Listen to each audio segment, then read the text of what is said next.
Hello, this is Itsu. Okay, this will be the title of a new thread which will be in the main forum for everybody to see, and it concerns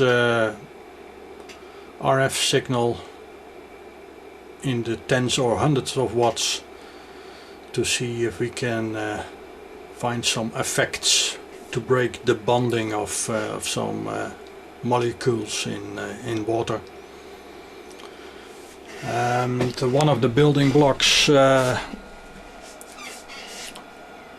we're going to start with is a RF amplifier to generate this RF, and later on we're going to modulate this RF by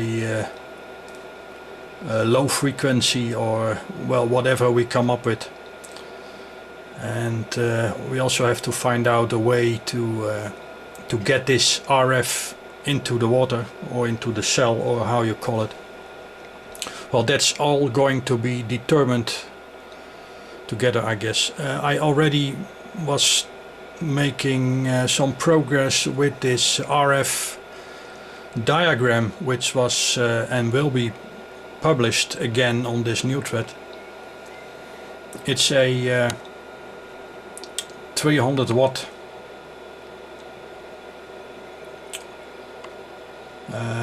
amplifier, a class E amplifier, which also has a driver in it.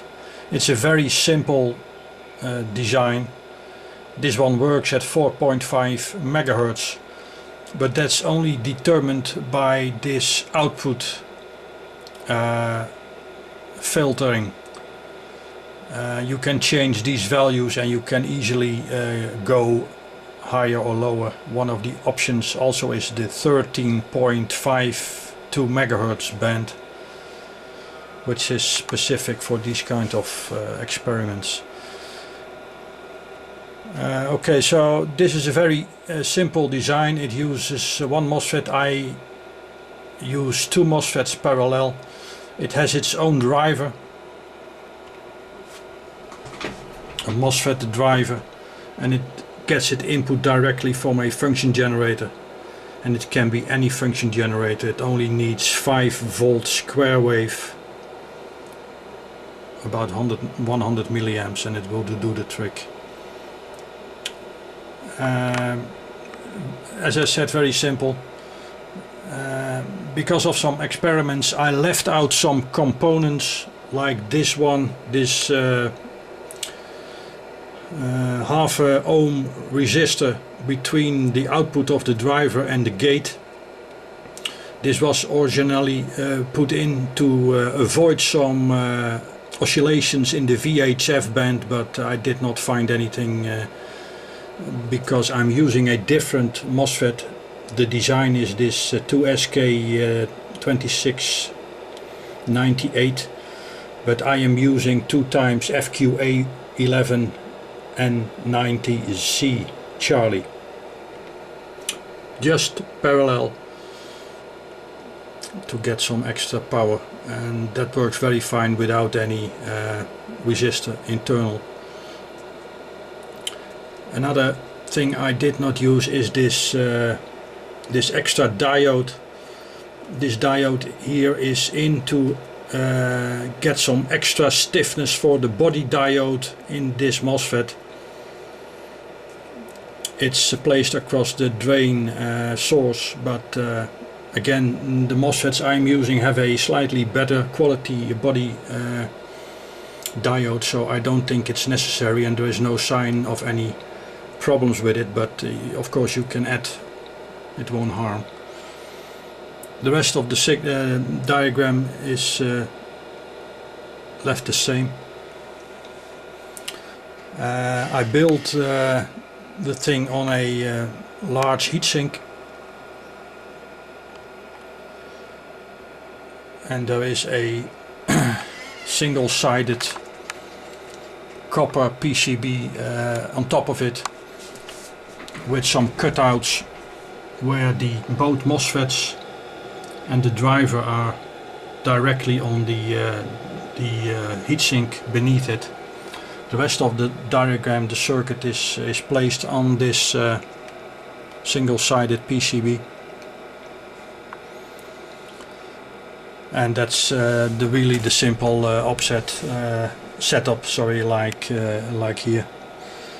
The output filtering I put on in a kind of modular way, so I can easily remove the output and change it for a different one, like the 13.5 megahertz one, which has of course different values, but I can easily swap this out for any other one. The principle of the amplifier stays the same, and okay, I've almost boxed it in. I have some connectors here. I have one BNC connector which goes to the function generator as input. I have here the input for the driver, presently 12 volts, and I have here the input for the drains of the MOSFETs, which I presently have set to 82 volts by combining the outputs of my both power supplies, both 41 volts, and there is my 82 volts. I have a battery, 12 volt battery for the driver, so that's all the input. At the other side I have the SO239 output connector, and this goes to a watt meter, but this is an old watt meter. It only goes to 100 watt where it's set, and I have there as output a dummy load 4 times 220 ohms resistors, but as you can see it's about 40 watts, I guess, 4 times 10 watts, but it goes up in smoke within a second. Now I have this 80 volts on the drain. Okay, so very simple design, I guess, and easily to build for everyone. Components are easily to obtain. I use my Rigol function generator, but any other function generator, even the smallest one, which can reach this 4.5 megahertz, is usable. I have some probes set up on the thing. I monitor the voltage across the drain, which is the 82 volt, like you can see here. I have the yellow probe across the input on the BNC connector coming from the function generator. I have the purple probe here on the drains of the MOSFETs, which are just connected together with the output of the driver. Very simple. And finally I have the blue trace across the dummy load, and I made a scope shot of the signals here when it was operating just a few minutes ago. Yellow is the input from the function generator. You can see a square wave, all positive, 50% duty cycle. It was set to 5 volts, but it's something slightly higher, 6.45. Purple trace is the gate signals on the both MOSFETs, 20 volts peak to peak, so they are opening and closing the MOSFETs very hard, which is what we need, what we want for this class E amplifier. And finally blue is the output across the 55 ohm resistor. It's a nice sine wave carrier.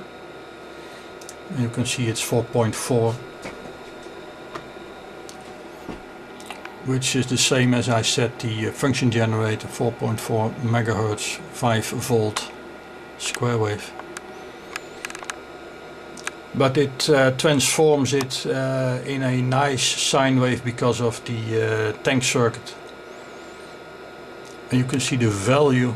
We have 372 volts peak to peak across the 55 ohm resistor. And a small calculation which I made means that there was 340 watts output. So this little circuit is doing what it's told to do. And from this we can to start some experiments with modulating this signal with some lower frequencies, and if we do that via the drain voltage, or if we do that on the input, modulating the input, that's something to be determined what the best way is. And this is where I am at the moment. I need a better watt meter and a dummy load to handle this high wattage. But of course I can go down into drain voltage and do some testing there without smoking the dummy load now. Okay, hope this is clear for anybody. Must be simple to build and start experimenting. Okay, thank you for watching.